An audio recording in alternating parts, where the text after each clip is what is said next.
Unite General Secretary Sharon Graham has urged Labour to slap a 1% tax on the wealthiest Brits instead of pickpocketing pensioners. In an interview with the Sunday Mirror, she said Keir Starmer should ditch plans to cut the winter fuel allowance for 10 million older people and instead make millionaires pay more. The Unite leader said a 1% tax on the top 1% in society could raise around £25 billion a year, exceeding the £22 billion black hole in the nation's finances left behind by the Tories.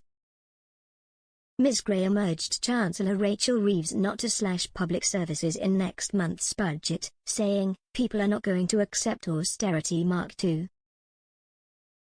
Unite, the country's second-largest union, will mount a push for a wealth tax at the Trades Union Congress (TUC) annual gathering, as well as urging the Chancellor to rip up the rules to borrow to invest in infrastructure. "This whole piece around, there is no money. We've got a situation with pensioners being pickpocketed," Ms Graham said ahead of the meeting of unions in Brighton. At the same time you have the 50 richest families in Britain worth £500 billion. That's the same amount of money that half of Britain is worth. Ms Graham said Labour should introduce a new tax on wealth, rather than raising existing taxes like capital gains tax.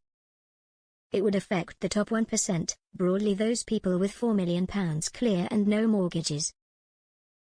Anything over that they would be taxed 1% on. So if you had £6 million and no mortgage, just clear assets and money, then it would be 1% on your extra £2 million. She said it was a mistake to axe the winter fuel allowance for all but the poorest pensioners, which has sparked fury from charities. A Commons vote on Tuesday on the cut will be a major test for the government, with mounting unease among backbench MPs over the policy. Labour's massive majority means it's unlikely to be overturned, but a rebellion would still prove a major headache for the PM. Ms Graham said, "They should accept it's an error, that's what leadership is about, sometimes errors are made. Accept it's an error, change course. Let's really have a look about how we can have a much fairer society. Why are we making the choice to pit pensioners against workers?" She also expressed unease at the PM's recent speech in the Downing Street Garden, where he warned the budget would be painful. "You can't help but feel that this is cuts. And the country can't go through another round of cuts, it's just not possible," she said. "I'm going to be asking and calling for Labour to change course and to look at introducing a wealth tax on one side, and on the other side borrow to invest for British industry."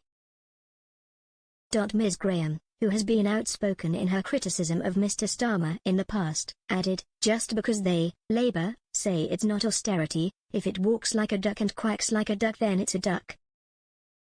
If that's what we're seeing then people are going to call it out for what it is. Winter fuel was an error.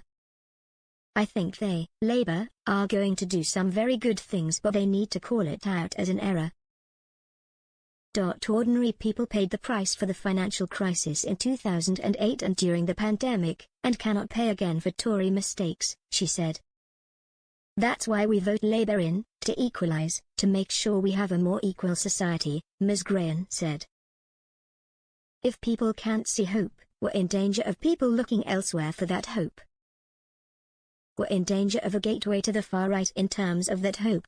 Labour can give that hope, they've got the ideas, they've got the people. But this is the wrong place to begin those steps."